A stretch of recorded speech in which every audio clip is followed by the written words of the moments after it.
morning, Chairman. We're now live. Good morning, everyone. Very nice to see you this morning, and the sun is out, so that bodes well, no doubt, for the day. So just before we start, if we could remind everyone this is Armistice Day today, and that we'll be having a 2-minute silence at 11, and I believe the bell will ring, Thomas, won't it, when that is about to take place, so just to inform everybody. Okay. So, Thomas, do we have any apologies for absence? Thank you. Yes, thank you, Chairman. We have apologies from Councillors Bunny, Stokes and King, and we have Councillor Young, who will be replacing Councillor Bunny for this meeting only. Thank you. We move then on, members, to the declaration of interest. Do any members have any declaration of interest at this point, or anybody else? No, thank you. And then we move to the minutes of the Audit Committee held on the 23rd of September. Are there any matters arising from that? If not, could I have a proposer and seconder, please? Do all those agree? Thank you.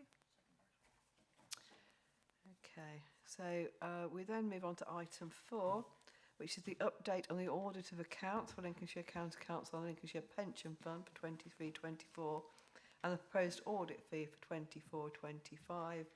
And Claire Welbury will take us through this item. Thank you. Thank you, Chair, and good morning, everyone.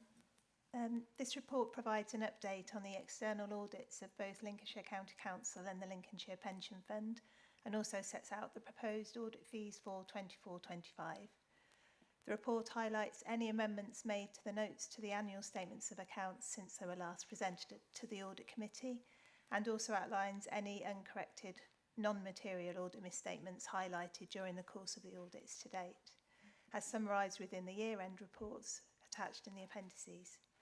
Rashpal from KPMG has kindly attended this meeting today and is happy to answer any questions you might have. Thank you. Thank you, Claire. Rashpal, do you want to say anything before we go? Thank you. Thank you, Chair, and good morning, everybody. So we've got 2 reports on the agenda today. The first is into the authorities audit, the second is into the pension fund audit.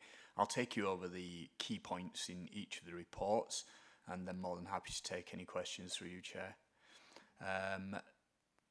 So the first report, in terms of context, should be considered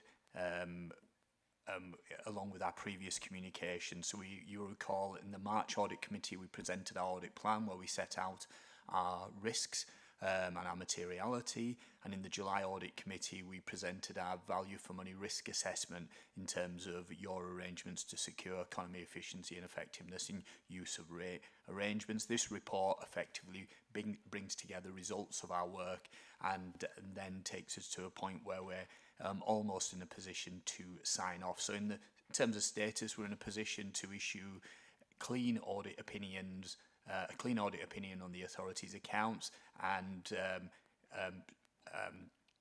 form a conclusion that there's no significant weaknesses in your arrangements regarding use of resources. The status of our work is we're at what we'd expect at the latter stages of the audit in terms of dotting I's, crossing T's, just getting through some final assurance on some elements of testing. Over on page 4 or page 20 of the pack, we've reproduced the significant risks that we identified in the audit plan. We then provide a commentary on the next few pages regarding those. In terms of those, as a reminder of valuation of land and building, highly material balance in the financial statements require, which involves a significant number of judgments and estimates. You engage with the valuer, so we've done a programme of work looking at those areas. We've not found any significant issues that are going to impact on our ability to issue audit opinion. There's some improvement observations and less issues below materiality which we've identified, and I can take you through those as I get to the relevant appendices. Valuation of investment properties, so the same as land and buildings, similar types of estimates and judgments, and again we've undertaken a programme of work to ensure we're comfortable that there's no material misstatement within the balance sheet. Valuation of post-retirement benefit obligations, again, estimates, significant estimates in terms of that, liabilities within the balance sheet. We've undertaken a series of work around the assumptions that your actuaries have used, the data that's used as part of the process. We've looked at whether we're comfortable with the actual actuary that's being used as well in terms of their competency, objectivity, and so on. And again, no significant findings there. Management override of control, management are in a unique position that if they want to perpetrate fraud, they have the ability to do that due to access of records. No, this is a discussion we've reported at this audit committee a number of occasions. We're required to report to you that there's a weakness in your control arrangements around authorisation of journals, and therefore we alter our audit procedures to address that. We found no issues regarding those journals. We identified one other area of audit focus. Given the significant capital programme you have, we want to be satisfied that it was capital expenditure and there's no revenue expenditure being capitalised. And again, we've undertaken a programme of work and not identified any material issues. In the year, you've also had a ledger migration. That presents a risk that wouldn't normally occur in the audit, but regarding the transfer of data from the closing ledger from the prior year to the opening ledger to the current year. We've again looked at the processes around that. We've involved our IT colleagues to ensure that process has worked effectively, and we've then also gone through each of the balances to make sure those have been transferred appropriately and not identified any issues. I've talked there a lot about estimates, and over on page 33 of the document we identified the scale of those estimates, and as you can see, in particular the valuation of the defined benefit asset, the valuation of defined benefit obligation, valuation of land and buildings and investment properties, they are significant balances, significantly over our materiality of 25%. We're required to inform you our view of those in terms of what your management judgment is, and there's nothing there that concerns us in terms of those estimates being either cautious or optimistic. They're more or less bang in the middle in terms of neutral, and in terms of how we feel you've presented that in your financial statements in terms of reported that in terms of the disclosures, we're happy that there's no concerns regarding that. There's a number of other matters which I'll pick up through the appendices. Over on page 36 of the report, we move on to our responsibilities regarding value for money. So you will recall at the July Audit Committee I presented a detailed document that set out arrangements regarding financial sustainability, governance, and improving economy efficiency and effectiveness. We hadn't identified any significant risks on those. We've topped up our work whilst completing the financial statements, and we've not identified any significant weaknesses. So basically we'll be in a position to say we're satisfied the council's got adequate arrangements to deliver economy, efficiency and effectiveness in its use of resources. Series of required communications on page 39. There's nothing out of the ordinary there. There's a matter that was reported in the covering report regarding our ability to certify the audit as closed. Now, we'll be in a position to issue an audit opinion, but your previous audit opinion by your previous auditor has not been certified as closed because there's an issue outstanding in the whole of government accounts. Now, that is a sector-wide issue. It's not a Lincolnshire County Council specific issue. So once, and I believe from discussions with the NAO, set out the guidance for the whole of government accounts, that should be resolved soon, and your previous auditors will be able to certify the audit as closed. I'll then be in a position to certify this audit as closed as well. Page 40 outlines our audit fees.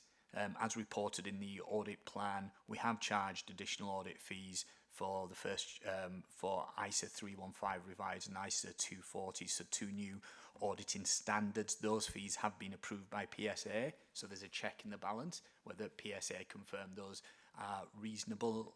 We've not tried to have a high level of fee for no apparent reason. Those are in line with the sector norm for county councils as well. The only additional audit fee we do need to charge the organisation is the extra work around the data migration to the new ledger system, because that's not something that routinely happens as part of the audit.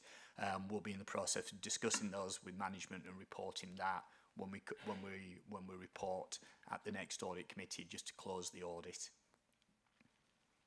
In terms of uncorrected audit differences, over on page 44 of the document, Claire mentioned these in her presentation. So in terms of those areas, they're below materiality, and we're satisfied that those will not have a material impact, so we're happy that we can sign off without those corrections.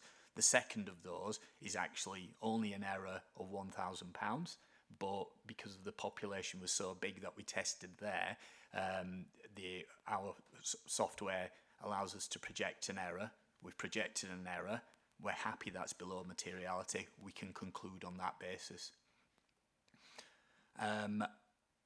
And the corrected audit misstatements are over on page 45. So that's the misstatement which we've identified and officers have rectified in the accounts. It was only a classification error related to something being classified as an infrastructure asset when it should have been reported as land and buildings. Small number of corrected audit differences to do with disclosure, which we've highlighted on the bottom of page 45, and those have been amended as well. We've then, on page 46, go through the control deficiencies. First one regards the journals control, which I know we've talked about here a number of times. The second one is around starters, leavers and amendments. So in order to try and undertake the audit as efficiently as possible, we try and take a controls approach where possible. We were not able to do that because we found some instances where the relevant process had not been followed in terms of starters, leavers and amendments. We're required to report to you that schools do cut off, but not all schools, a small number of schools, the prime schools, have their own ledger and make returns to the county council, and they cut off their ledger at an earlier period than your period end of the 31st of March. They're cut off on the 18th of March. We've undertaken a review of those returns, and we're happy any difference would not be material, although it would be neater and tidier if those schools did cut off on the 31st of March. But we all understand issues to do with staff availability in schools and timing of Easter. Small issue regarding the preparation of bank reconciliations and the collation of register of interest forms, which we've identified there as well. That concludes the presentation of our ISA 260 report. I just think it's important to say, subject to completion of that small amount of work, we're in a position to issue clean audit opinion well ahead of the 28th of February deadline. I would like to put on record my thanks for the support and assistance we've had from the finance team, because we wouldn't have been able to get to this point if we didn't have that support and assistance. But more than happy to take any questions through you, Chairman. Thank you, As. Andrew. Well, firstly, congratulations to the team for not only having done all the hard work that makes it easy for the auditors to come to that opinion, but so soon, what are you going to do before February? But if I can be niggly on a few things, and I'm seeking assurance that there was the extrapolated debt that could have amounted, if it were prevalent across the authority, to 3.8 million, and then the ledger postings and the starters notification, all niggly things, but have steps been taken to close those procedural loopholes? So the bad debt provision, I think it was just one item that was found, and it's part of our review work that we do every year. So hopefully we'll put some measures in place just to review that. Say it is part of our normal work, and I think it was just one invoice that wasn't provided for in our bad debt provision. We do have quite a lot of stuff that we go through at that point, but absolutely we'll look at our processes to make sure that that gets reviewed to try and avoid that in the future.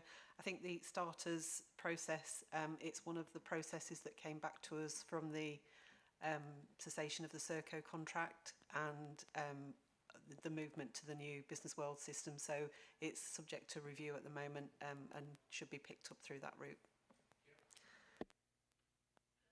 Thank you, Michelle. Ian. Thank you, Chair. I want to echo what Andrew said was a phenomenal job, both teams. It takes an army to get these things done. That is a ridiculously clean audit report, ridiculously clean, very, very, very well done indeed. But this is me, so you've got to get a but. I suppose, because I'm actually not with Andrew about the extrapolation, because I know how much fun it is we've found 37 pence, and by the way, that means that's a £4.6 million error. I don't panic about these. The question for me actually comes back onto page 12 on the cover note about the debtors and the creditors. The audit identified a number of incorrectly transposed figures from the preset return. I suppose my question on that is, a number suggests it happened more than once, and therefore the process is not a robust process. How did it happen? Was it manual process issues, etc.? And how did it occur a number of times? Because that makes me more worried.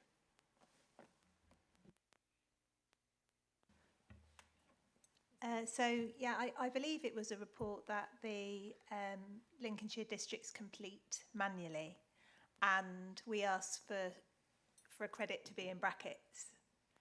And so when people have lifted that from the report, it's then when you actually work it through, then it should have been the other way round.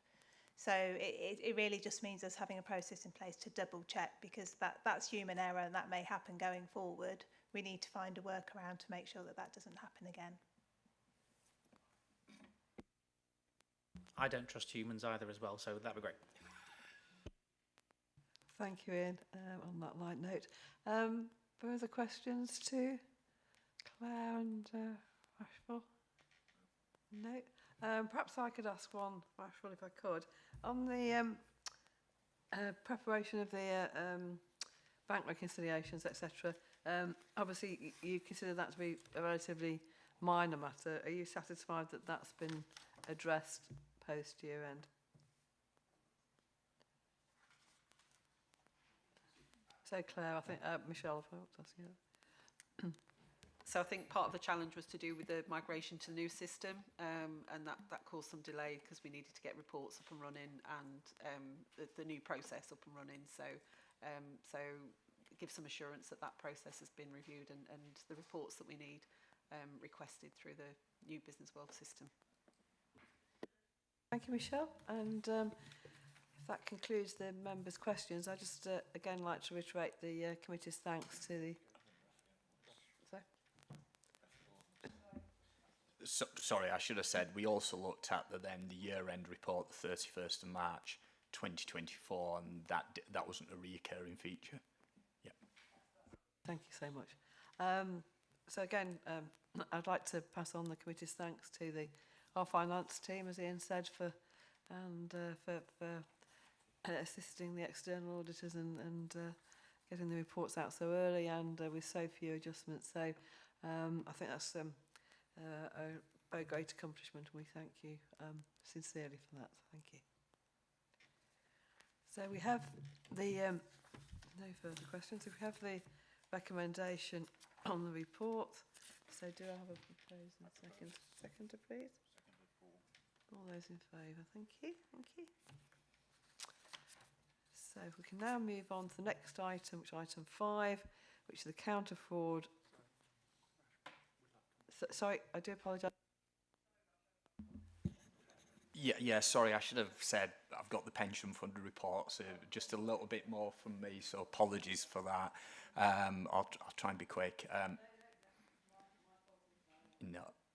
So we're also the auditors of Lincolnshire's pension fund. So you recall at the July audit committee, I presented our audit plan, and similar to the council's audit plan that set out a materiality and our risks We've then recently presented to Pensions Committee and Pensions Board this very report, which reports the findings of that. A number of the outstanding matters that were listed here, because this report was drafted back in early October, have now been resolved. In fact, we're at a position where all the issues are resolved. We're just awaiting for signed, approved financial statements and letter of representations, and we'll be in a position to issue a clean audit opinion. Page 57 of the pack sets out the risks that we set out. Subsequent pages set out our approach to dealing with those and then the findings. There's absolutely nothing significant to raise. So on that basis, I will move ahead to page 80, which confirms there's no uncorrected audit misstatements, and page 81, which identifies one corrected audit misstatement regarding disclosure of fair value level 1 assets when there should have actually been different level assets. So just a minor issue there. There's as in the council's audit, there's a segregation of duties issue to do with posting manual journals, which is reported on page 82, and that's important to report because it is a significant risk area. And then the document also confirms our fees, which have been mentioned in the covering report. And again, as with the previous report, more than happy to take any questions. Thank you, Ash. Any questions regarding the pension fund accounts? Perhaps just one general one again. Perhaps this is through Claire first. Just obviously I think we've said this before, Claire, haven't we? That well, Claire and Michelle, of course, that that actually we do restrict the use of journals in terms of, because obviously mentioned this perhaps on the previous accounts as well. So they are exceptional activities, not regular ones. So and again, the segregation of duties would be presumably controlled by other controls in terms of the seniority of the people making those decisions. Yeah, I think I've mentioned before that the senior folk in the finance team don't have access to do these transactions anyway. This was raised at Pensions Committee, just to note, and Joe and Claire did mention that actually the journals they do are fairly limited anyway, and usually just year-end transactions. But and we're looking at what controls we can put in outside the system to try and mitigate this as well. Michelle, Claire. Just to follow up on that, when we do our key control testing, it's one of the areas we look at if it's relevant for us to look at as part of the assignment process. So we do test journals as well. It is at some stage in an accountant's life, you have to resort to a journal occasion, I'm afraid, a bit of experience. So that is very good. Thank you to all for the report on that one. Any further questions? Okay. So again, if we go to the recommendation and have a proposed and second, please. Those in favour, thank you. Okay. So if we can then move to item 5, which I tried to get to a little earlier. I do apologise for my haste. And we'll turn to Mark Harrison regarding the counter fraud progress report. Thank you, Chair. This report provides the committee with an overview of the progress between August and November of 2024 made against the 2024-25 counter-fraud plan, which was approved by committee in March earlier this year. Some of the standout points for me are there were 6 investigations that were initiated within the reporting period, one of which was was carried over from the previous reporting period. 2 of the investigations have been closed. These investigations were within schools and adult services, and resulted in no further action. The 4 other investigations are within Police, Children's Services, Legal and Highways. The investigation carried over was within Corporate Services. In relation to referrals, since the 1st of August 2024, the counter-fraud team have received 13 referrals of potential or suspected fraud. In comparison, for the whole of last year, we only received 18 referrals. These referrals resulted in the 6 investigations that I've spoken about previously. In relation to our counter-fraud work plan for 2024-2025, 33% has been completed, with 25% work in progress, and so far 58% of our plan has been delivered. In relation to expenses, we've reviewed 171 expenses in this period, with the results of our findings contained within the report. E-learning training. A total of 35 staff members have completed the training from the 1st of August to the 16th of October. The total for this financial year so far is 101 members of staff. This is a 439% increase on the figures for the same period last year. In relation to whistleblowing and confidential reporting, during August to November 2024, we have received a total of 15 confidential reports. None of these referrals were assessed as a whistleblowing report, and the remaining were all categorised as confidential reports. Initial review of the concerns were raised for each of the 15 confidential referrals, enabled counter-fraud team to refer these to the relevant teams to address or follow up, as the concerns raised related to other LCC policies and were not in relation to fraud matters and would require formal counter-fraud team investigation. International Fraud Awareness Week, it commences, week commencing the 18th of November, and we will be holding pop-up sessions within the county offices during November. We're also delivering, and since the report was written, the number has gone up, 19 fraud awareness sessions within teams including fostering, HR, apprentices, highways design, children's centres and family hubs, talent and resourcing, economic development and Lincoln County Hospitals team. As a result, we'd obviously like to propose that you note the progress made in any associated use of resource delivery, and to note and raise any questions in relation to the discharging of LCC's anti-fraud responsibilities. Thank you, and I'm willing to take any questions. Thank you, Mark. Questions for Mark, Ian, and then Anne.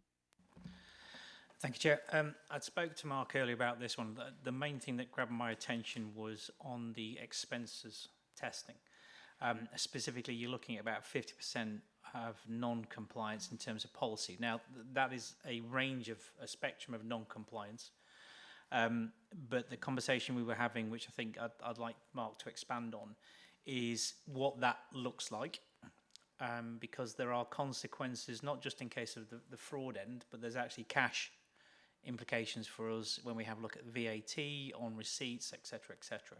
So I was just wondering if Mark could expand just a little bit more onto that, because 50% of non-compliance, if you said that to most people, would cause a number of heart attacks. Thank you, Ian. Yes, so in relation to the 50% that we found, it can vary from there not being a valid VAT receipt, or it can vary to the fact that we may be purchasing something, i.e. stationery, when we've currently got a contract in place for stationery.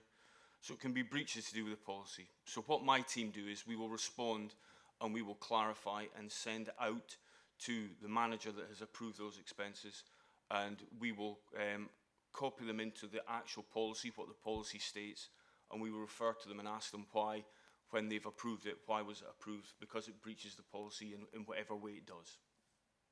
They will generally respond to us, and then whether or not the issue is resolved, then we also will have a discussion with HR, finance, in and around what the issues are to try to progress them, to try to get a positive.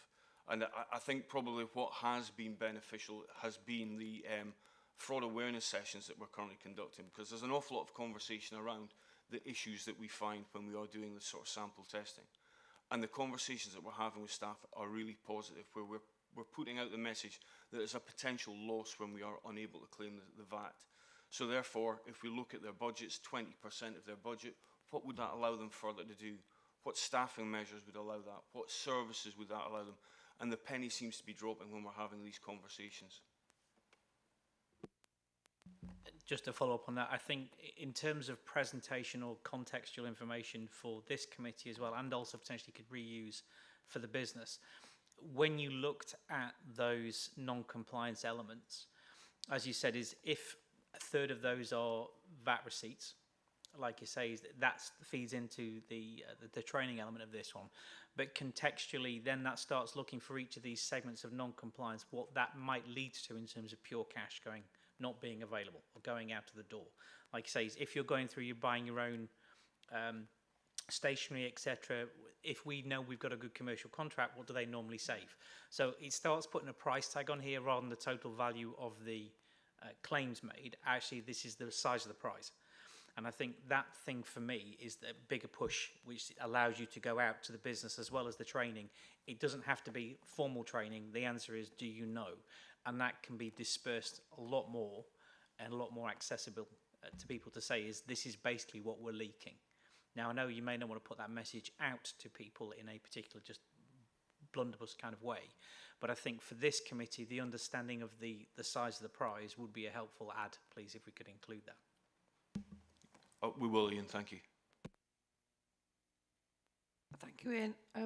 Thank you, Mark. Andrew. Yes, that was my question too, Chair. But I think in Mark's answer, he's pointed towards a resolution, and that is there are authorising managers somewhere in every claim. That would suggest to me that's the target audience, that there's very heavy guidance to them, even deductions from budget for any unauthorised. That might get attention, but that brings the target audience down to 100 or 2 rather than the 3,000 of all employees. So I'm encouraged, and I would encourage you further to focus on that target audience. Thank you, Andrew. We will.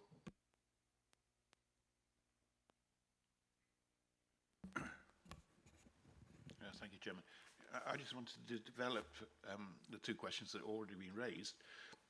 To a certain extent, it seems to me that we're looking at process in terms of whether receipts are there, VAT, so that we can look at VAT issues and all those sorts of things. And the issues being raised about countersigning by the managers of the personnel involved. I just wondered whether the actual values are looked at, either in the counter-fraud side of things or in terms of ensuring that the managers, before they countersign, are entirely happy with the values of the claims, never mind the fact whether they're backed up with the relevant documentation. Thank you, Councillor. Yeah, certainly from the counter-fraud perspective, we will look at everything, whether it be £1 or £10,000. We will look at everything, and we'll look at what's been spent and if it obviously aligns with policy or not. Again, I would like to think that our managers, as the process, there's a policy and a process that's in place that relates to the way that expenses are processed, and part of that should be that you should compare to ensure that expense that is being signed off is a legitimate expense, and you would query it, as I would, as a manager, I will query my staff as to what they are submitting and if it's appropriate. Chairman, I've got a sort of secondary question, if that's all right. It's to do with figure 2. Figure 1. I'm not suggesting by any means at all that counter-fraud success is determined by the value of the actual sums of money that you get returned to the council, but it does say 0, and I just wondered whether that is because there is no quantifiable value that's been detected within the counter-fraud organisations, or whether it's just not been worthwhile tackling it or trying to recoup it, because it's 2 different answers to a certain extent, and one might be worrying, one might not. One might be more worrying if we're talking about lots of money that's not been recovered, as opposed to relatively small sums. Certainly any investigations that would lead to the ability for us to look at reclaiming any money, then we would obviously do. That figure is obviously only for this reporting period. The previous one, there was a figure contained within that, and we will always look to where we can seek to claim back a loss or a fraud. Obviously, we have had some success in the past in relation to expenses when they were missubmitted, and we've managed to be able to get that money back for the council. And we will continue to do that. But as I said, ultimately, you have to find it first to be able to recover it. And so far, within this quarterly period, there has been nothing that we have found that we've needed to claim back. Thank you, Mark. And Mark? Paul. Thank you. Thank you, Chairman. I was just going to comment. Obviously, we refreshed the whistleblowing policy this year, and just reading through, received a total of 15, no doubt through the whistleblowing, and they've become confidential referrals. Is that policy working, and does it actually help with your work? Thank you. Thank you, Councillor. Yes, I do believe that the policy is working, and obviously referrals come in many forms and from various people, whether that be rightly or wrongly, members of the public may refer to us, and it's the understanding of what that the actual whistleblowing's for. But obviously it's important that if somebody does contact us, albeit it might not sit with us, that we are able to redirect that to the appropriate area for that to be dealt with. Now, a lot of the time it may be in relation to other policies that we have within the council, so like a grievance. So therefore we would highlight that to the relevant area for them to pick up on, as opposed to it being an actual counter fraud inquiry. So for me personally, yes, I think it is working.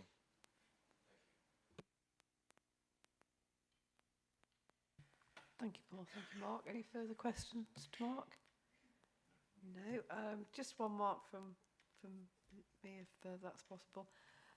Yeah, I think obviously, from the committee point of view, it's good that we're going to reiterate to staff, as Ian said, the financial cash loss to the authority of not having these pieces of paper. Sometimes that might seem rather petty to the person who's busy doing the job, but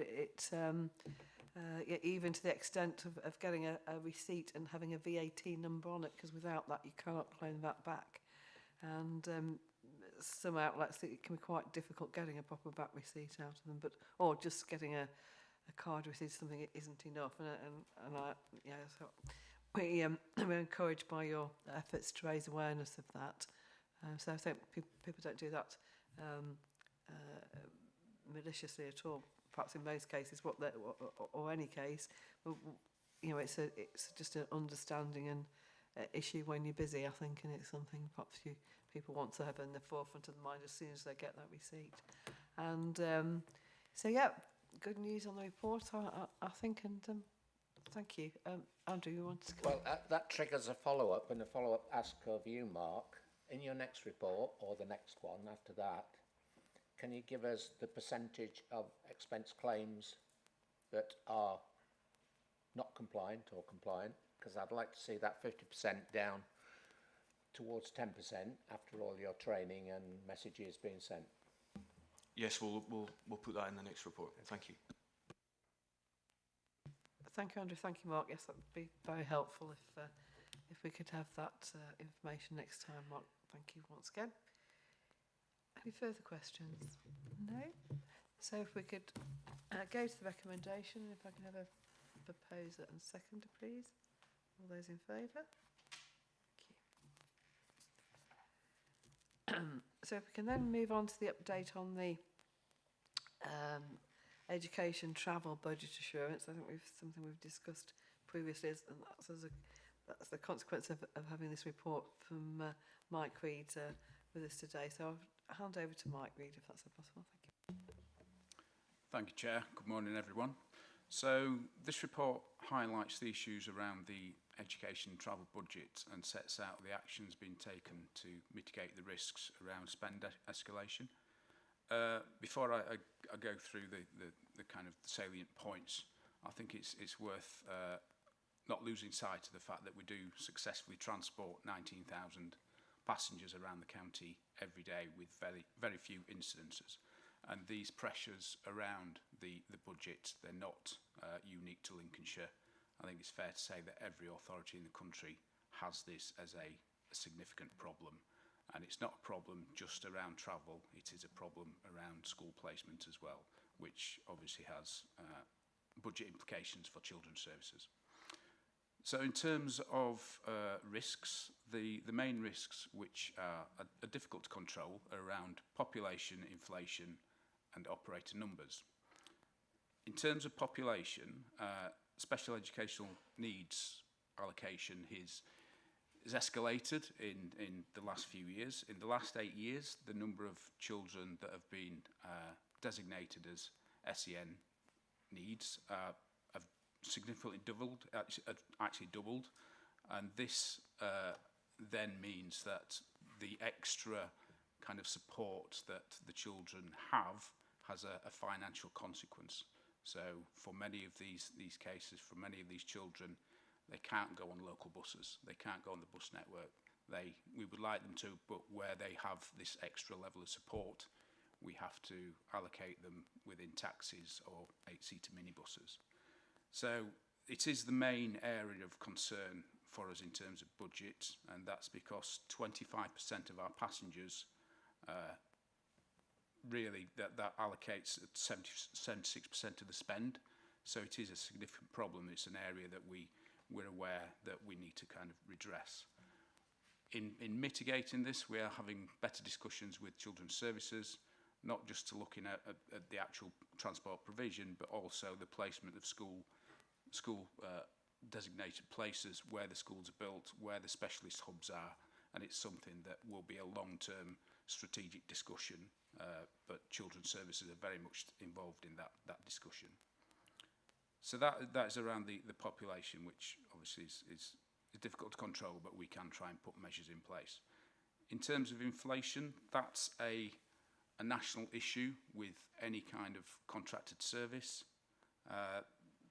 This area is disproportionately hit by any increases in inflation, national insurance, national minimum wages, and it's disproportionately hit because the costs of a lot of the operators are around staff. They don't have major infrastructure or logistics to maintain. A lot of their costs are through staff increases. So one thing that we have to do better in this area is to improve our budget setting. We need to increase our awareness around the projections, the spend projections, and we are doing lots of pieces of work to hopefully provide assurance that will improve given time. But we do accept that inflation is very nigh on impossible to control, but it's a lot of the work that we're doing is around prediction and helping us to put ourselves in a better place through dealing with finance colleagues who support us really well. In terms of the third issue, which is a significant risk, is the operator numbers.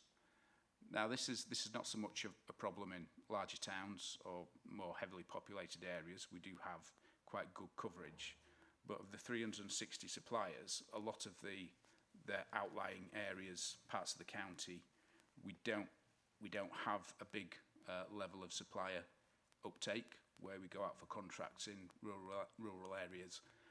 We do struggle for competition, and a lot of the work that we're looking at and we have started is to increase that market engagement, increase operator availability in areas where we do have these gaps. Previously, we set up our own tackle company some years ago, TCL, to help support these gaps, but that's part of the conversation to review the kind of the value of TCL and also whether or not they should be supporting more within that operator market. So it's something that we have ongoing pieces of work to try and increase that availability and increase the competition. In terms of the financial position, the current budget is £50 million and the current forecast overspend is £3 million. In July and August, this forecast was 55.3 million. So in that several month period, the projection has come down by just over £2 million. I think a lot of that reduction is down to the work that's been done within the various teams around the route optimisation work, focusing on renewing the expensive contracts and essentially just stopping the expensive contracts and reprocuring to get better competition. So we're optimistic that if we carry on with this review process and route optimisation, then we should be able to kind of get more assurance and more control on the actual spend. And I mentioned route optimisation.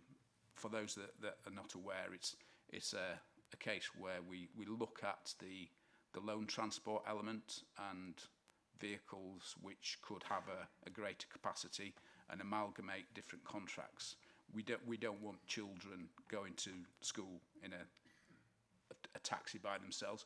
Ideally, we want one vehicle picking up several children, and where we've got existing contracts with these kind of loan contracts or very few children going from one area, we've been amalgamating the different contracts to increase the kind of efficiency of those contracts, which I think that is mainly the kind of the reason why we have this improved budget position. So in terms of action being taken, I have mentioned some areas that we're looking at. We have now a formal strategic education travel board, which is represented by various members of CLT. Under that, we have a project working group which comprises different service leads from transport, commercial, finance, children's services, and the transformation team. So it's really a collaborative approach to looking at this whole issue, and it's not just an issue within transport. I think, as I've identified earlier, there's lots of issues around children's services which this is starting to shine a light on. But hopefully the work that we are kind of we have ongoing will give some assurance that we have a clear direction of travel, that we should be able to get some control on the budget. So there is a mention in the report of an improvement plan which sets out 7 specific work streams. These are essentially to create a better commercial position for the authority. If we can create more competition, have better contracts, then we're hopeful that overall the picture should be improving. So far, the indications are that we are having that impact, and in the last several months, as I've said, that £2 million saving just demonstrates, hopefully, that we're going in the right direction. So at this point, Chair, I'd like to ask the committee to comment on the report and just ask any questions, as I dare say there will be, and hopefully I can answer them. Thank you. Thank you, Mike, for that very comprehensive amount of information. It's not for us to debate, I'm sure. Andrew, thank you. Yes, this is a very assuring report, Mike. It's assuring that the Audit Committee asks deeply probing questions, and we've got a high-quality paper that answers those questions, which is well written and very clear to read, and I would commend it to some of your colleagues of how to present a paper to Audit Committee. It addresses arguably the largest, biggest concern for most authorities. I heard a South West council leader saying it really was killing their budget, and they've got very, very deep concerns about it. Well, yes, 53 million is big, but if we're going to deliver inclusiveness for our school population, then it's a price we have to pay. And what's assuring within the paper is you've got all the right people in the right place, talking to them, trying to find a solution. And whilst it's an assurance document to us, I'm sure it's an informative one to Cabinet, because there must be all sorts of policy implications that flow from this and so on. So thank you very much for an excellent report. All strength to your elbow, keep amalgamating the contracts. But the budget setters, Michelle, you need to put in a bit more for this area down the line. And I further observed from being a school governor, this demand is not going to go down. The more inclusive you become as a school, the more you make life difficult for Mike and his colleagues.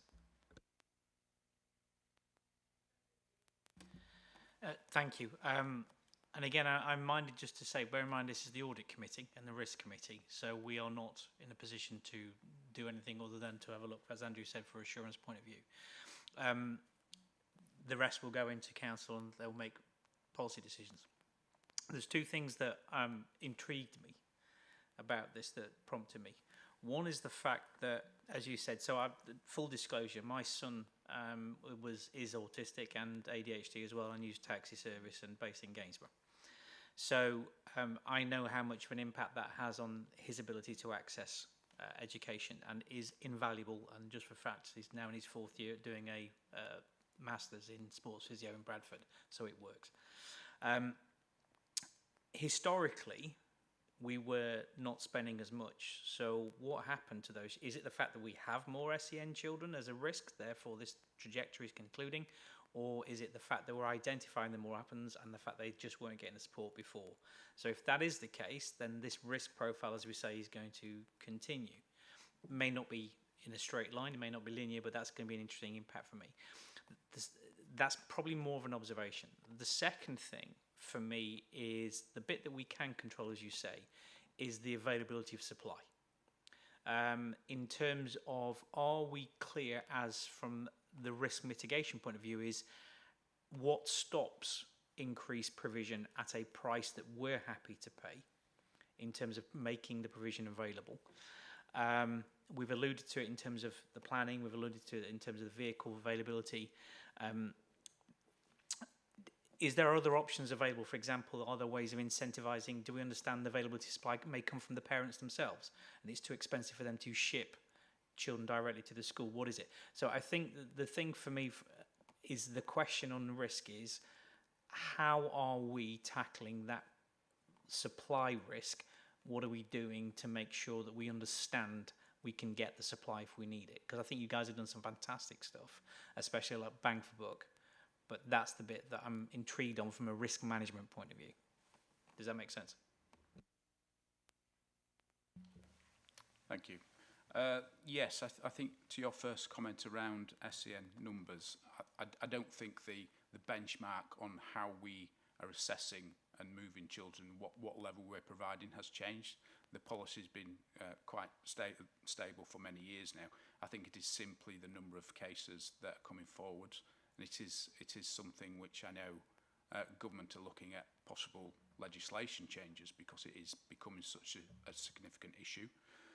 In terms of availability of supply, it's a really tricky one because we are at the behest of the operators, and because a lot of the operators who take the highest proportion of cost are very small outfits, something significant for one operator, for example, very personal issue, if a firm folds, that will have consequence. What we have to do, and what we have started doing recently, is engaging with operators. We have market engagement days, and we're improving our contract management engagement so that we are getting ahead of any issues and talking to operators about what their plans are, what their pressure points are, to enable us to be a bit more proactive and not just react to issues when it's too late. So the market engagement days have been going on in Gainsborough, Lincoln, Boston, and they're ongoing to try and flush out what the particular issues each operator has so that we get ahead of any problems. But ultimately, we are reacting to some extent, but it's just raising our kind of information awareness. We do have the option of using TCL if we've got more gaps or big issues in the market. At the minute, it would take some considerable amount of time to increase, because if we wanted to increase the TCL contract, they would have to buy more vehicles and they would have to employ more staff because they're wholly owned by the county council. It takes time, but it's something that is under review and comparing with the private sector operator availability. So it's that constant review of the model that is ongoing, which the commercial team have been really essential in looking at that piece of work. But there is, you're right, it is a risk, and I think one thing that we are looking to do better is give more options to parents. So we're not saying that by default you're given a taxi. We're looking at other areas with a bit more robustness in terms of personal travel budgets, for example. So if parents think that they can get their child to school and it suits them better, how can we increase the availability of that and uptake of that? We do have that at the moment, but it's something that we do want to increase and consider. Just from talking to other authorities, there's been some significant savings from different parts of the country doing that. And the other area as well is independent travel training, where we're investing more time in helping children uplift their mode of transport. So looking at a high needs end of SEN cases where they're using taxis, we have a team who are supporting individuals and essentially trying to get them off the taxi service onto a bus service, which, yes, it serves a financial need, but it provides real social benefit to that child, because it's not just about changing the mode of transport, it's giving that child more confidence. And we've had some real successes in the last year or two in that area. So it's not just about transport budget, it's about whole life care for an individual. I hope that's answered the question. Thank you. Thank you, Mike. Ian, do you want to come back at all? No, okay. Thank you, Chairman. It strikes me that the school transport budget is one that is very difficult to tie down to a great extent, because there's so many external factors that are affecting both the provision that we have to satisfy and indeed the costs that we need to bear in terms of providing that satisfaction for the provision. We don't control where parents live or move to, and where they can send their children to school to a great extent. There certainly seems to be, post-COVID, a lot more medical intervention, should we say, in terms of determining whether people have got needs that need satisfying from a special point of view. So that's where the SEN comes in. And indeed, there's all sorts of external factors that are starting to come into play, I think, as a result of budgets and government interventions in terms of costs on small businesses, particularly the small businesses that operate a good proportion of the transport provision that we use. So it strikes me it's quite a difficult thing to do. I'm very pleased to see there's an awful lot of resourcing being put into trying to gain an understanding of what's happening and put improvements in place. So that's good, and particularly when it goes across the whole of the provision, which it needs to actually identify all the issues and how improvements might be able to be made. I have some worries about optimisation. Optimisation tends to bring big improvements, but the rate of return does seem to get more and more difficult to actually achieve as you go through the more obvious things, shall we say.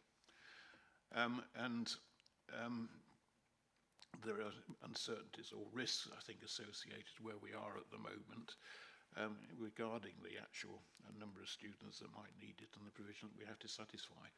So I wish you well to a great extent in terms of trying to get to grips with the budget, although I do think costs are going to increase, and I do think provision that we have to satisfy is going to increase, irrespective of how much effort we put into it, which has got ramifications then for what the budget figure is.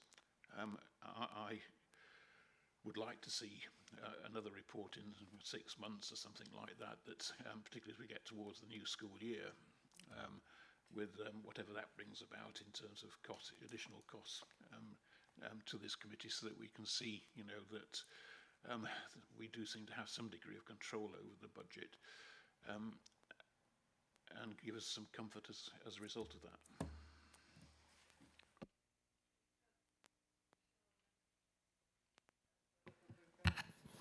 Thank you. Is that all right for me to just jump in, Councillor Skinner? I think it was just to I'm going to do it anyway. Just to really, Ian asked a question about the demand, and obviously Mike's responsible for making sure the provision's there for transporting children to schools. But it's just about the provision to start with. So CCN did a report about school transport, and I think the outcome was that generally the mainstream school transport provision is fairly stable. It's the demand in SEND, but also in alternative provision that's growing. So not just those children with special educational needs, but those children that have been excluded from mainstream schools, and we need to provide them education elsewhere. So a big programme of mitigation around this is making sure there's more local children's education places for those children so that we don't have to transport them. So we've just come into the end of a £100 million special education places.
Okay, to carry on, Chairman, I was mid-flow. Thank you. Thank you, Michelle.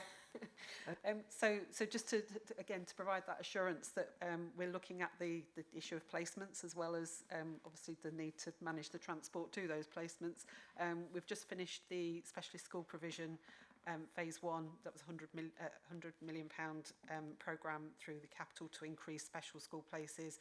We've currently got a new alternative provision school in the capital programme and phase 2 of special school placements, so in mainstream schools, but hubs being created in mainstream schools to support children with additional needs. So trying to tackle it from that end as well, because obviously as well as transporting children to placements that aren't near their local residents, it can be expensive as well, those placements. Thank you, Michelle. Paul. Thank you. I'll just thank Michelle for taking the natural break there. It's really good. Mike, really good report. It's very difficult with some of this to really provision for the future. Mark mentioned the budget. He mentioned the minimum wage possibly, which will influence this. The other thing that will influence this is the move to zero carbon. And living in a rural community where probably even the infrastructure for electricity, you know, that useful thing, isn't there to go to electrical vehicles, that will make a big difference. But on top of that, this period has probably had one of the highest inflations for some time. So that 10% is really about where this is over on budget. And I'm not giving a get out of jail card, but bottom line is all your suppliers, if it isn't viable to do it, you'll have a job to make them to do it. Thank you, Mike. Thank you, Paul. Back to Andrew. Thank you. Bit left field this. If school start and finish times were staggered, would that make a difference for you?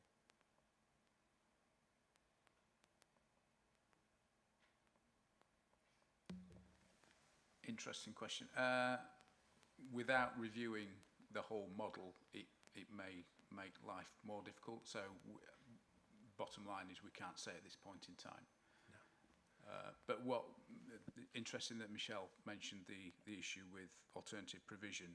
One of the issues that has become very obvious very quickly is where there are part-time timetables for children in one specific location.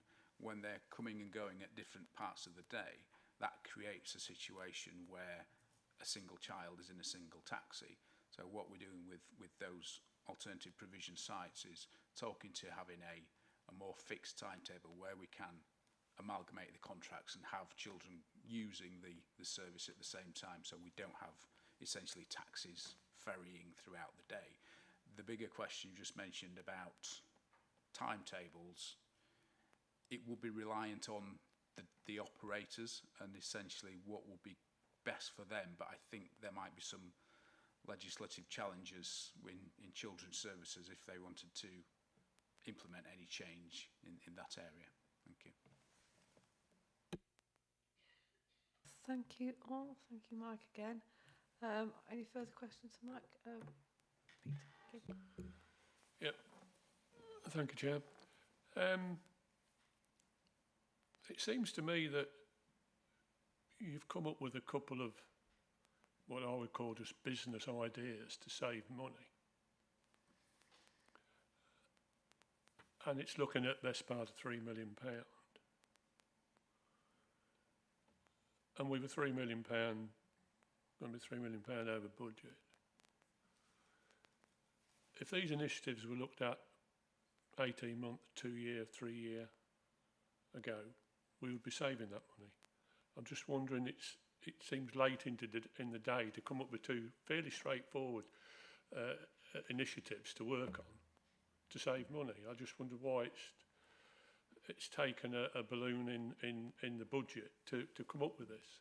And also, I just find it amazing that 19,000 children are being processed manually to be collected and delivered every day. You know, this time of automation and IT and big bright people that can come up with these systems, that we're still doing it manual. So, you know, just so A, why is it taking us long to get this automated, and B, why wasn't these initiatives brought in sooner?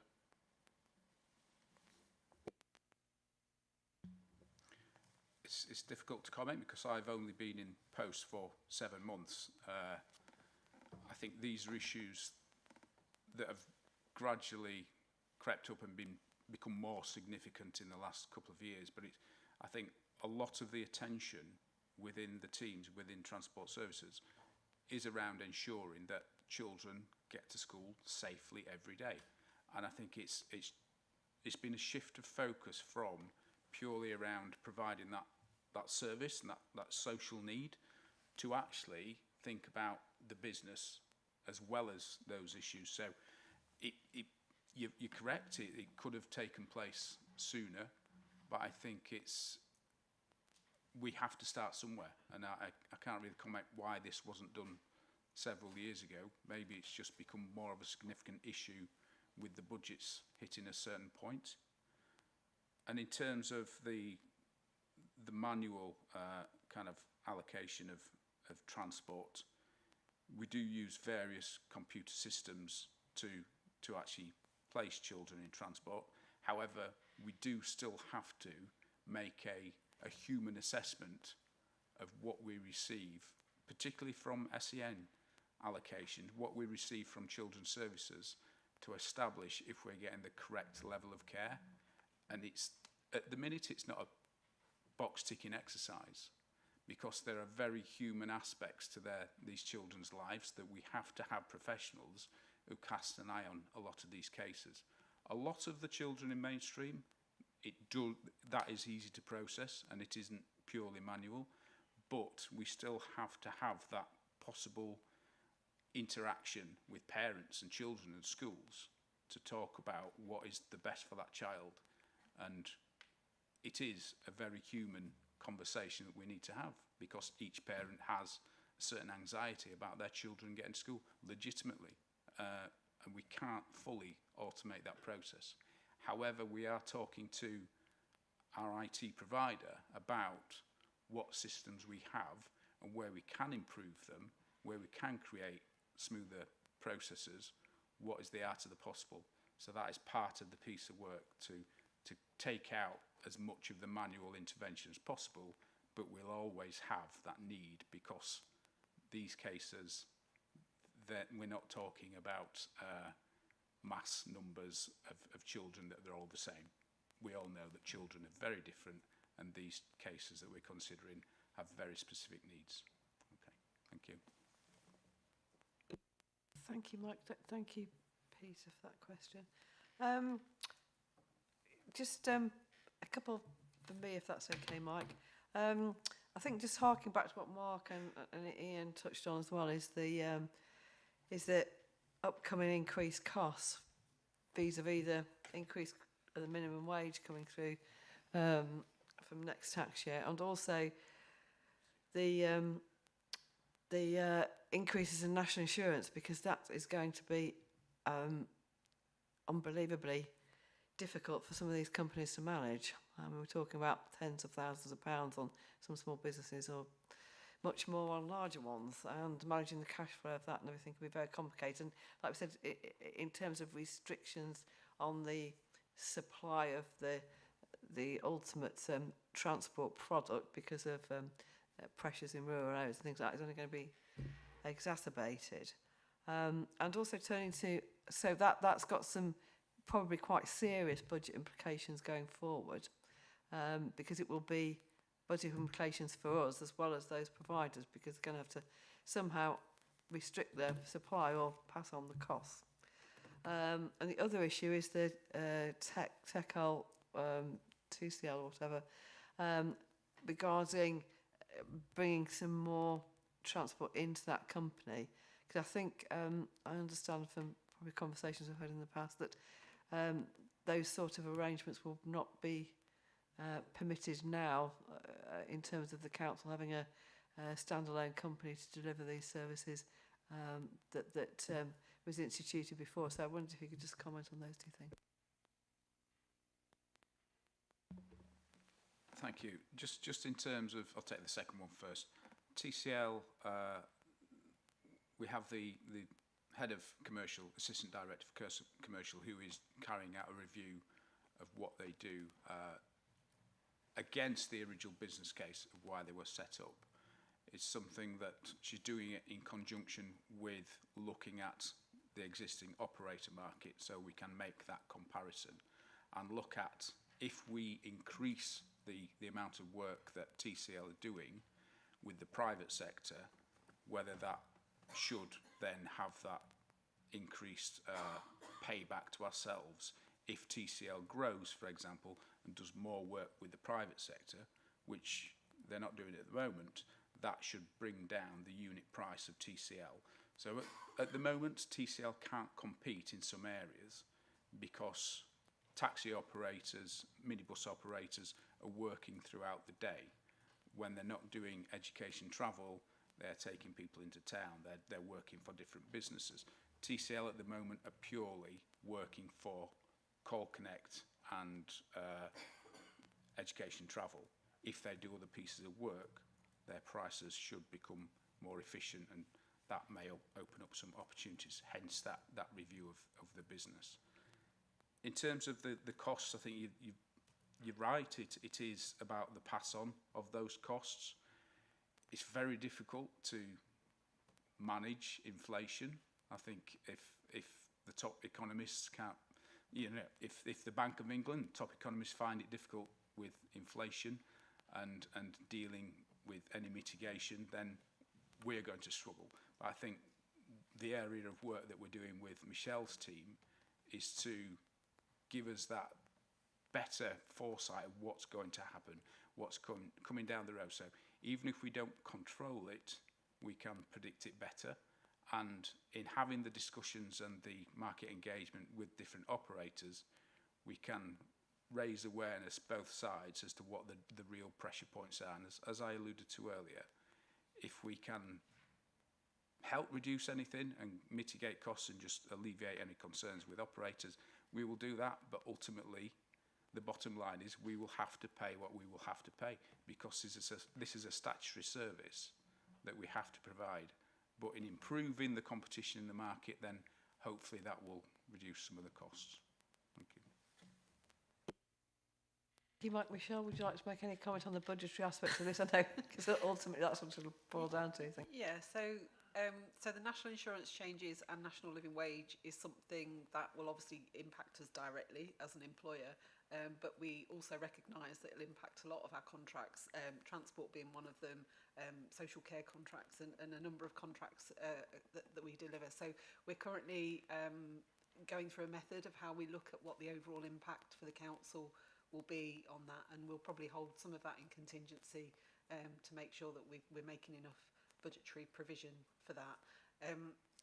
Just on the Transport Connect Limited, I think the regulations and the TECL reference is basically, TECL's just a piece of case law that says that as long as a company that you own is doing 80% of its work for you, then you can direct award contracts to them. I think what Mike's referring to is trying to maximise that 20% that they're doing outside of their work for us to offset some of our costs. So I hope that's helpful.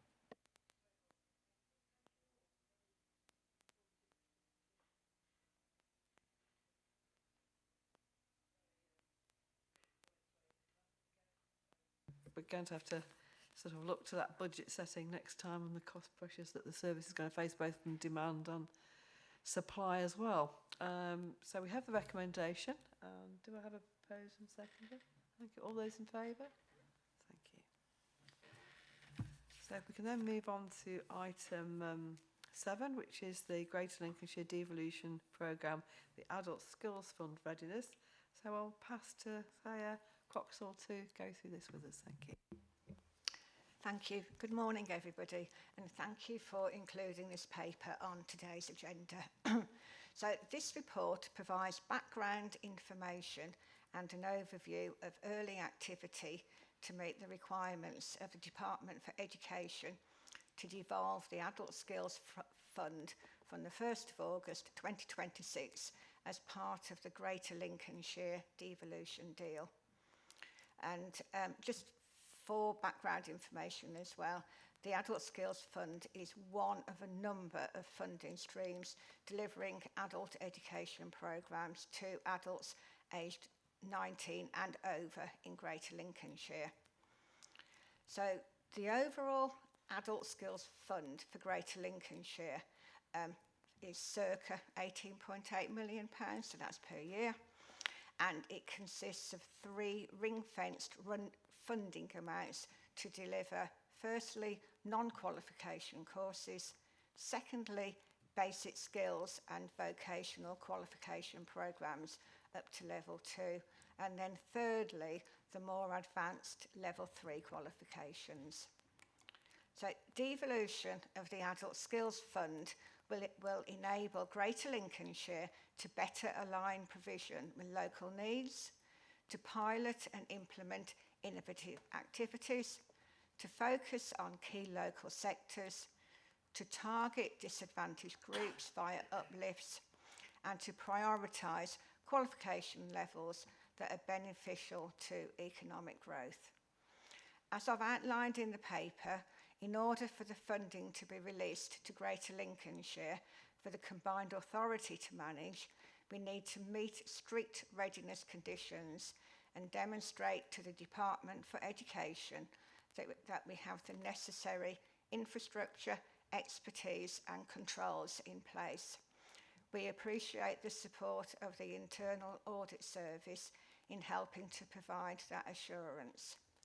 So I've provided some information in the paper outlining early progress against the Adult Skills Fund readiness activities, whilst recognising that there is still a considerable amount of work to be completed in advance of the Department's deadline of the 31st of May 2025.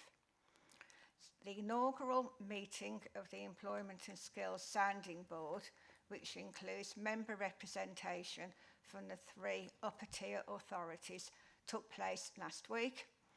Strategic direction for this work stream was agreed, together with establishing future activity to approve the readiness work in advance of submission to the Department for Education ahead of next year's deadline. So, in conclusion, significant activity to design operational processes and functions to deliver Greater Lincolnshire's adult skills allocation from the 1st of August 2026 is being undertaken. Now, that is founded on the recognised good practice in place in Lincolnshire County Council's Adult Skills and Family Learning Service, which is the programme that I manage at the moment. So we appreciate it is still early days in terms of reporting on progress and the development of necessary controls. Further information will be made available as the project progresses. I hope you found this background information useful and welcome any comments or questions. Thank you. Thank you, Claire. Andrew, please, thank you. Yes, fascinating, thank you. I was a former college principal, so I have an interest in this subject, and I'm intrigued by the governance model that's going to apply. Am I right that you and your entire team would be transferred and tupied over to the mayoral authority? Is that one, or will the mayoral authority just have strategic oversight and a contract back to Lincolnshire County Council to carry on delivering it, or what will the model be? So it's still early days in terms of the model. So unfortunately, I can't answer that part of the question. However, currently, the Educational Skills Funding Agency provide allocations to 12 organisations in Greater Lincolnshire, of which Lincolnshire County Council is one of those organisations. So it's the ambition that Lincolnshire County Council will still get an allocation moving forwards, and that there will be some form of a team sitting in the combined authority to manage the allocations for those current 12 organisations. Okay, thank you. Andrew, thank you. Are there any further questions there? Paul and then... Thank you. From what you were saying, there's two deadlines, one of which is, getting our act together for, is it May next year? Mm-hmm. Which is, May 2025. Yeah. Which is a year, which is, when does the process actually have to start working in terms of all the contracts let, all the arrangements made with the providers? Is that a year afterwards, or is that the same period, May 25? Because the elections don't take place until May 25, do they? No, they don't. So you're correct, there are two deadlines. So we've got the deadline of the end of May 2025 in order to submit the readiness work that we're doing. And then we've got a further, 12, 15 months in order to implement the readiness conditions that we've submitted to the DFE, so that contracts will be in place and start working on the 1st of August 2026. Right, well, I think that's clarified what my concerns were to a great extent, in that there's quite a lot to do once the mayor's in place in terms of, getting everything ready for presumably the beginning of the school year in autumn 26, is that right? Mm-hmm. What worries me, well, not worries me, what the attraction I saw was obviously having £18 million within the greater Lincolnshire area, where we had control over it, and indeed control in terms of making sure that the courses that are being provided are targeted very much at what we see as being the need for the young people in the greater Lincolnshire area. So the contracts that are going to be let, presumably, do they take into account those targets of need that we've identified, or will the contracts be able to be changed once they're in place, and as once we gain more information about what those targeted needs might be, because I'm not totally sure how that's going to work. You might be able to explain, but that was what I saw as important in terms of taking control of the money to be able to do that. Obviously, taking control of the money then has all sorts of different responsibilities then in terms of actually managing the money properly and actually putting contracts in place, etc., which we tend to forget about to a great extent. Yeah, thank you. So we're currently developing a strategic skills plan, and that is a requirement of the readiness conditions. And as part of the strategic skills plan work, we'll be looking at the data trends for the last 3 years to see what has been delivered in the county, whether there's been any duplication, and whether that is fully meeting the residents of Lincolnshire and community needs and employers' needs. And as we know, that there's some change in the way that businesses are being run. So the work will look at that and then make some recommendations for moving forwards. So potentially in the first couple of years, there'll be some tweaking around the edges, but there will be opportunity to review the contracts in year. So where the provision is being delivered well and meeting local needs, that will continue. But if there's underperformance, then there will be opportunity to have a look at why those contracts aren't delivering against target, and if necessary, move funding around across the contracts. Thank you. Thank you, Mike. Paul, and then... Thank you very much, Chairman. If we're to have a successful mayoral authority, this is crucial. The skills that we provide to the populace are really, you've mentioned you've done a strategic plan. Have you done a needs assessment with that? Have we drilled down into what industries we've got, what the extra provision they need? Because we've got the Food Valley. In Boston, we did actually have Plant and Bean come in, and the whole point of getting these people in, we're actually working hard with our local Boston College to provide the right package of skills to support the business coming in. Now, that's hopefully, if this is done right, the mayoral authority, and that is really the real big opportunity with this. It's not doing the same old thing and rearranging the deck chairs on the Titanic. This is about actually identifying those skills, identifying the provision, keying it to the industry and being flexible enough to gear it for Food Valley or whatever. So my questions are, you've talked about looking at strategic. In looking at strategic, we really need to look at some sort of needs analysis and recognise different growths in different sectors throughout Lincolnshire. So tailored learning, which is the second item on here, is very, very important. Thank you.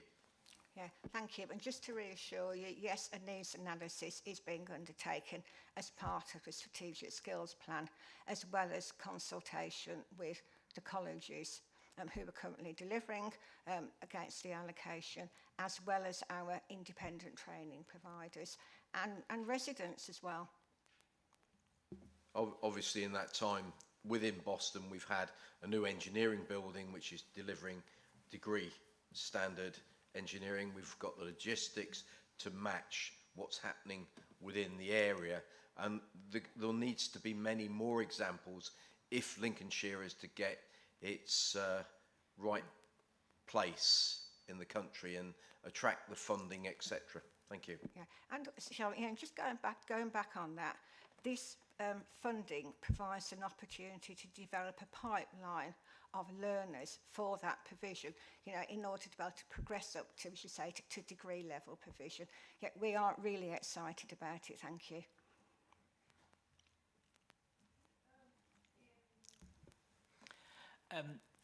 Just following on from my esteemed colleagues' comments, because when you look at the case studies and you look at the case studies and geographically compared to how they compare to us, Liverpool City is a very different scenario. So in terms of looking about the outcomes, I know I'm being thick, and I've worked in central government as well as local authorities and a few other things. If this is a consolidation of funding, why aren't, when we talk about how it's going to improve the situation, why aren't we doing it now?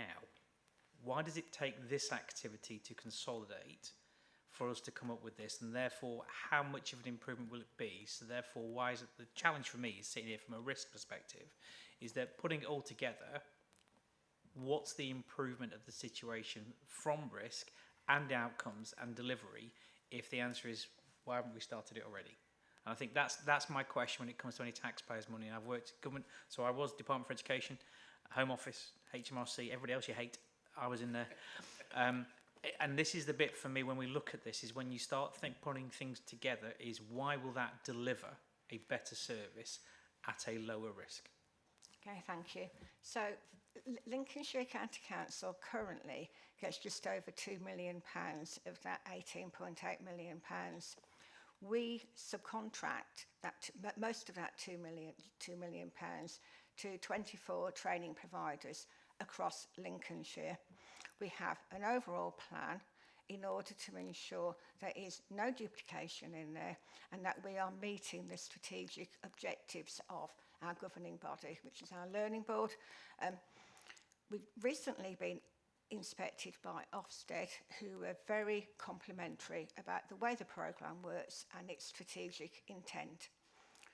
But that is just £2 million. We have no control over the rest of the budget for Greater Lincolnshire. We work with training providers who have access to other funding from DFE and try and encourage them not to duplicate, but we don't have any control over that. Having the money being devolved to us at a local area, enables us to better plan it, to ensure that we're setting the strategic direction, and then that funding will then help to deliver against it. I think for me, being a very simple accountant, the answer will be is you might have lots of different pots. I think I'd like to understand how we can clearly demonstrate how that, if there's duplication, that's fine. I totally understand that. The answer is how do you demonstrate we've got duplication? How do we demonstrate what we are currently base marking versus what we are going to deliver, and therefore what is the value for taxpayers' money? So it's not for one for now, but I think for explicitly we need to see this from a risk perspective and an outcomes perspective, that we can demonstrate it, because it has a tendency to be quite fluffy if we're not careful, and being able to really point to something so we can be one of those case studies that everybody says, okay, look, this is a highly dispersed geographical area and they did this, this and this. Not just getting people on courses, but delivering, as we said, is to this is the uplift. I don't like being in the pack. I like being at the top of the pack, and I'd like us to be the case study that everybody goes, show us. But to do that, you've got to demonstrate what I've just asked, please. Okay, thank you. Yeah, it's going to be an intriguing 2 years, isn't it, for you to see how it shapes out. And I predict that the 18 million is spent in a certain way at the moment, but it won't be a year after the Mayor takes full authority, because following Paul's obvious rationale for doing this, to skill the population to underpin economic growth, there will be some pretty powerful cases coming out of Scunthorpe that they can spend £18 million without trying, just to turn them into an electric arc furnace provider, etc. And I fear for the quieter voices, perhaps, the Food Valley and the small businesses in rural Lincolnshire, that they may find it hard to get their voice onto the table, and therefore whatever you can do to influence, to ensure that a representative group of people from the less populated parts of Lincolnshire is round the table to try and ensure that we get our reasonable allocation consistent with upskilling the population so they can do meaningful and well-paid jobs. Thank you. Thank you to everyone. Thank you. So it's been a very informative discussion, and it's we've got some time to see how all the machinations of it work out. But it'll be, I think we're proceeding down the right track. And as Ian said, we need to know what those outcomes are going to be, and that we get the best for our combined authority ultimately. So that's where we need to be heading, I think. So thank you for everybody's contribution. Would anybody else like to say? Well, thank you once again to everything, and particularly to Sarah for enlightening us on the developments so far. Thank you. So I have the recommendation. All those in, yeah. Seconded. All those in favour. Thank you.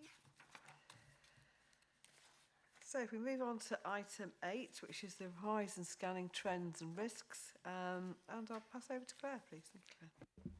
Thank you, Chair.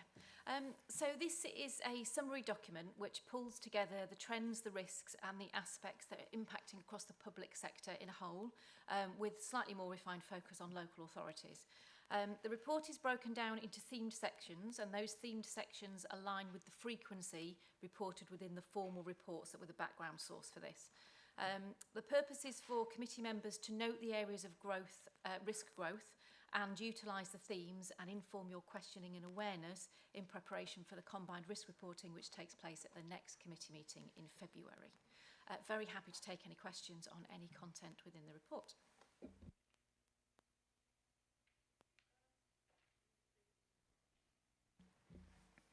Thank you. Claire, quick one. Just obviously, in terms of some of the risks, we've certainly had to go through the processing of the budget implications and the ripples that have gone through as a consequence of this.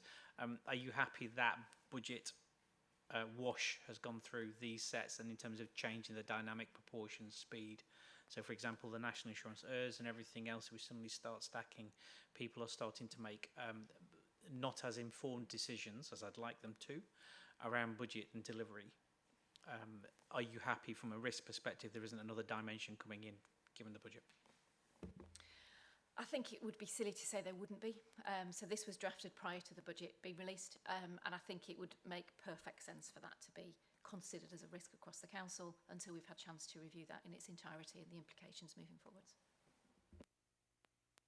Just to, before Mark comes in, just to develop Ian's point a little bit, Claire. Obviously, we don't know what the mechanism is going to be, but the government assured local authorities that they will be somehow refunded for the increased cost of the employers' national insurance, but that would probably be through some sort of quarterly accounting and moving of funds that you do now. The issue arises about those organisations that we deal with, some of them like TCL, etc., who are going to be caught up in this, and they're not going to get the ERS and I refunded. And I speak because I went to one of our sister organisations the other day, which isn't part of the public sector, but the county council has a partnership in, and they have been told categorically that they will not benefit from that. So it will go directly on the bottom of the wages bill, and it will be very substantial. And this is going to be a feed-in for all the people we deal with, particularly as we've, in the past, as an authority, done the right thing in terms of managing our budgets and got outside providers and everything. We haven't taken all the risks on ourselves to deliver everything, but that puts us in an exposed position now because the limits are so drastically increased. It's not 1.2% on employers' night, it's more like 1.6%, because the threshold at which it comes into has dropped by £7,000. Well, £4,000, I do apologise, from 9,000 to 5,000. So the cumulative effects are with the national minimum wage and the implication that has for pay differentials could be very large. I think it's one of the risks that goes with what previously has been a really solid thing with being a commissioning council.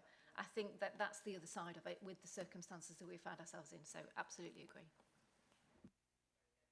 But we've just got to wait and see what happens. Okay, thank you.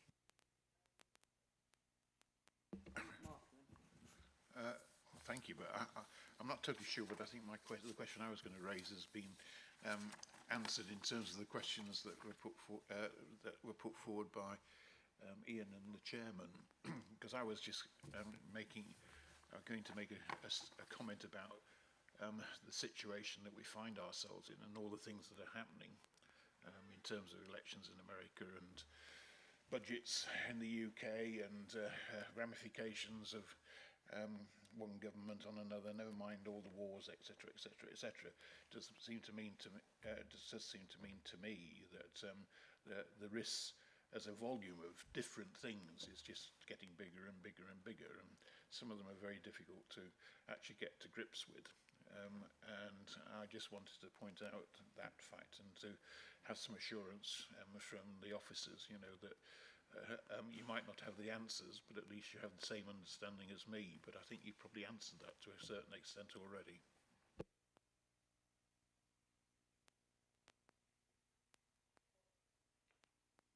Thank you, Chairman. I'm just going to pick up on the sustainability issues.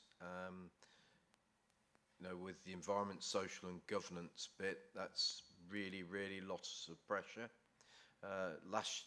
Last year, this time we were sorting out what happened with BET, and then we got Henks, and there's going to be a lot of pressure. There's a lot of pressure on the county with regard PV, people wanting to put solar. There's the pressure of energy versus food.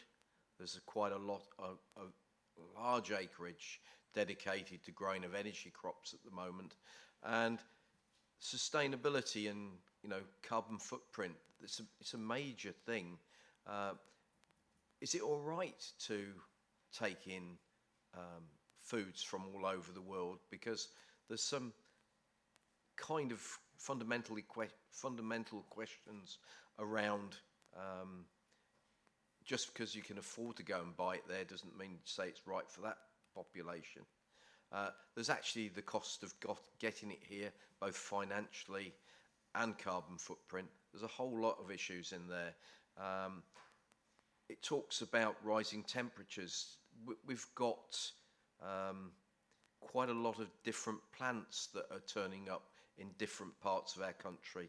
We've got different species that are turning up.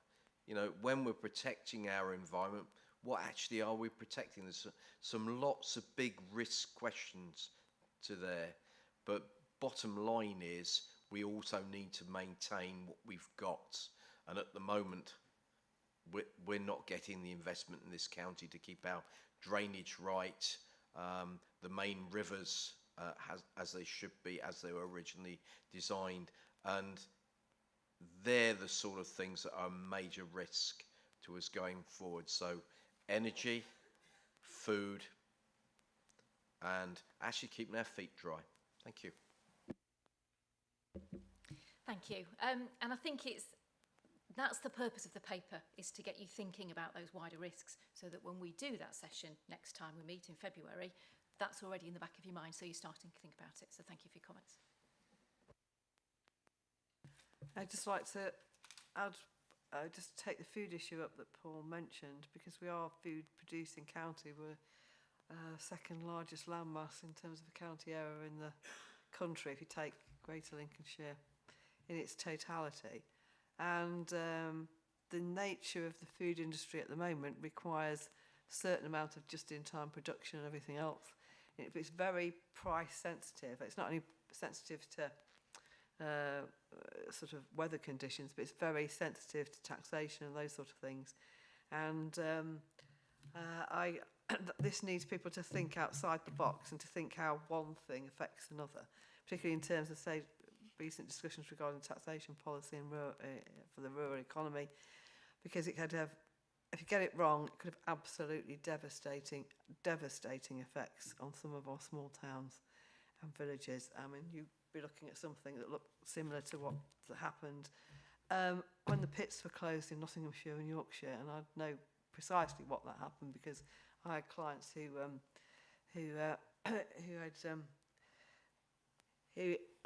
and local communities I saw who were very, very severely impacted by that and absolutely never recovered. The people not looking a bit wider than the immediate issue. So I think we've got lots coming down the tracks, and we'll live in interesting times, as whatever philosopher said. There's a curse on everybody. Thank you. Any further comments or questions for clarity? No? So we have the recommendation, which is for noting the report. So if I propose we second it. And all those in favour, thank you.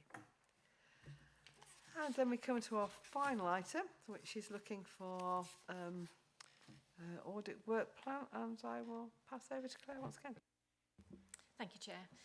So this is the audit work plan for the remainder of this financial year, which there are two committees, one in February, one in March. There will be a revised plan developed in preparation for the subsequent year, which will include training needs, unfortunately, for the Chair and the Vice Chair, and any of the changes that are in the committee as well. Again, happy to take any questions or comments. Thank you. Ian, Mark?